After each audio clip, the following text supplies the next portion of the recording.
Arshay. Linda with EUR Web. Hey, how are you? Linda. Fab, thank you. Thank you so much for having me. I want to start off with saying... Wait, Linda, one question. Do you need this recorded, or are you recording on your end? I'm recording on my end. Okay, perfect. So I'm going to go... I don't mind if you record as a backup. That'd be great. Sure.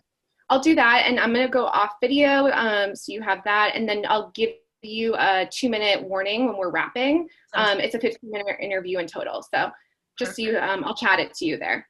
Perfect. Thank you. So I wanted to give you a little quick backstory. So as a Black woman, Canadian, living in America, I watched this show, Most Beautiful Thing, and I cried. And why I cried is because, yes, we learn about American history, but what I think that we don't learn is the intricacies that each city and each state have. So when I heard about the west side of Chicago and all that was happening there in this show, I cried. How did we get here? How did we come to Most Beautiful Thing? Mary, I'll start with you. Well, I read this extraordinary memoir by Arshay Cooper. He was the captain of this team, this rowing team on the west side of Chicago. And I'm a rower. And somebody said, hey, you know, this guy self-published this book about his experience rowing on the west side. And I was like, I think that's, you know, fake news. I never heard of a team on the west side, like, right? And I order Arshay's book on Amazon, tweet to him, add Arshay Cooper, you know, compelling read. And I think, you know, a tweet comes rocketing back in a nanosecond, and it's Arshay Cooper. And my phone rang 15 minutes later. And, you know, we started talking, and I think Arshay said, you know, would you ever? And I was like, you had me at Mary Mazzio. So that's, and listen, for me, what an extraordinary opportunity to not just talk about the sport that Arshay and I both love, right? So we share some of the same DNA that all people that row share, which is like, we're all grit, no showboat, no fast skiing, no fast boats, right? It's all grit, no glory. But to be able to explore Arshay's story through the impediments of what it means to live in neighborhoods like the west side of Chicago. And of course, this is the conversation that has been taking place over the past 12 to 18 weeks, right? Particularly with the emergence of Black Lives Matter. And so what a journey Arshay has taken, not just me on, but all of us on. Absolutely. Now, Arshay, given the racial reckoning, backdrop, Black Lives Matter, George Floyd, I'm watching this show. I actually watched it last night, and the moment you invited the Chicago PD to row with you, it spoke volumes to me. Now, I know one of your team members was hesitant. I was sitting in my living room hesitant. I was like, what's going on? What's happening right now? I thought we were the Power 4. Why are we the Power 8 now? Do you want to speak a little bit about why you decided to do that and how special that became in this story? Yeah, I think it was, you know, you can't tell a Chicago story about a young Black man and just talk about gangs. You also have to talk about the disconnect between the Black lives and the police officer. And I grew up knowing that it takes a village to raise a child, but we didn't always have the whole village. Although people were working there, cops were working there, teachers working there, business owners, we didn't have the whole village raising us. And so I thought it was very important to have a conversation. And that conversation just don't happen by me walking with a bullhorn or mailing my book. I think sports unites people. And I thought we was in a very unique position because I always say as a teacher, you always forget some of your students, but as a student, you never forget your teacher. So I would say if we can teach them how to row and allow them to walk a mile in our shoes, that a conversation will start happening. And it was very important that they learn our names. Whenever a Black person is murdered by a police officer, the first thing we say is say their names. And I'm thinking, what if they just knew our names? They work in our community. What if they knew our mothers? What if they knew the history of segregation and redlining in the Black Belt in Chicago? that maybe it changed things. Now I know a lot of policies needs to be changed, but the immediate response is that I need to change hearts and minds right away, because our son's still going to live there tomorrow morning. Our kids are still going to be there tomorrow morning. And so when I talked to the guys, we was like, let's invite them out. And it was very important that we take them to the same water that changed our lives, because we did not get along at first. And when that happened, they experienced the water in a way that we experienced. They saw that Black men are entrepreneurs. They saw that Black men love their sons. They saw that Black men teach their sons how to row, that Black men love each other, that there's a brotherhood and a bond that the media don't talk about. So it was all about really giving them an interaction that they never get on the west side of Chicago. I wasn't sure what was going to happen after, but when George Floyd was murdered, to get messages from those guys and say they feel the pain of our community, sending pictures, holding themselves accountable, talking to Black leaders in Chicago, I thought maybe that it was probably a good start. There's so many layers in this show, from talking about high school violence, the gangs, police, racism. But what unites both you and Mary is the rowing.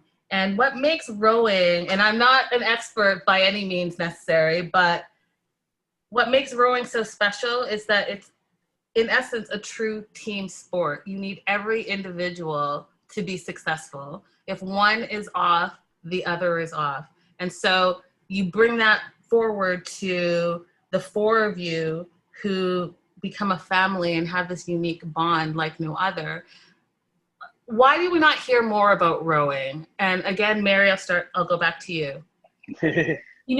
I think this is a sport that was confined primarily, right, to famous sons and famous families, right? And it was entrenched in privilege.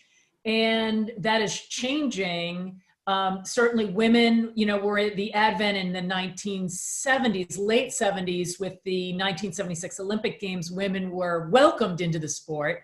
And I think Arshay is really pioneering sort of really extraordinary access and opportunity. And, what's amazing about our sport is when you think about captains of industry and those that hold the levers of power in this country, they tend to be white men. Maybe they went to Groton, maybe they went to Exeter, maybe they went to Harvard, maybe they went to Stanford Business School or Yale or Harvard Business School. And many of them have picked up an oar. And so to see these stakeholders see a story like this and react to Arshay's message, Arshay, as he said before, he is changing hearts and minds in real time. And he's connecting for those that have never visited the west side of Chicago or have had no interaction with a neighborhood like the west side of Chicago. I think Arshay is introducing the idea that with privilege comes great responsibility. Absolutely. Arshay, what do you want people to take away from A Most Beautiful Thing? Because there really is so much to take away. Everything, hopefully. But, I think the scene in the barbershop when Pooh was like, when they tore down the YMCA, I ran to the streets. I joined the gang. And I remember that it was 150 kids without their mentors, without their coaches, without the counselors, and they're in the streets. And here comes rowing, and Pooh runs to rowing. The power of access and opportunity. As Mary would say, talent is everywhere, but it's access and opportunity that is not. So I think that, there's a sport that has a lot of privilege, that has resources, right? It needs more talent and more people of color. And then here is a community that needs more opportunity, right? And suffered a lot because of racism, because of segregation, because of Jim Crow laws. And I think it's all about giving these young, resilient, talented, and amazing, committed people an opportunity to be a part of a sport that I believe changes lives and allow them to build trust, confidence, and overcome their fear through the water in general. Arshay, as an individual in my community, what can I do to be of service? Well, I think number one is, for me, it's always been partnering up with a local public school, because there are so many kids there that don't have a mentor. There's only 1 or 2 social workers in a school of 800. And I'm not talking about showing up a day or maybe volunteering a day, but how can I partner to make sure a kid graduate high school? And I think it starts 6, 7, 8. It can start 7th, 8th grade level. That's the age where we and other guys decided, are we going to join the game or are we not? Or are we going to be a part of this center or are we not? So I think really individuals partnering up with a public school, because sometimes parents work 2 jobs, and being there for them. And I think if every individual or adult can do that, they have someone they can lean on. I love that. Now, Mary, I learned a new term watching this show, crab, and not crab that you eat. So I felt like it was like a euphemism. Can you explain to our viewers what crab, is it crabbing? Would I say, is it crabbing? You can say, yeah, you catch a crab. You catch a crab. And when you catch a crab, when you're in the sport of rowing, right, you can't move forward, as you said before, unless you're all moving together. And when you catch a crab, you might, your oar will kind of slice under the water and you'll get stuck. And oftentimes you might get ejected from the boat. You might, take your oar and like knock the person in front of you in the head. Like it's just an ugly, a thing to be avoided at all costs, right? Catching a crab. But I think, it's also a metaphor that we are in this country more alike. We share more genetic material than we are different. And those of us that have had the benefit of privilege, and I don't mean necessarily money, but privilege given to us by virtue of the color of our skin, I think it is incumbent upon us, as Arshay said before, the film really stands for the simple proposition that there are Americans in this country who suffer a huge disparity in terms of safety, never mind healthcare and income and all of the other institutionalized impediments, but basic safety. And for our children to grow up in profoundly unsafe areas, it's just not democratic. It's just anti-American. And so at the end of the day, we're all catching crabs, right? By not fulfilling our greater purpose. And that is, everyone should have the opportunity to have the American dream. That simply does not exist. And we need to do more.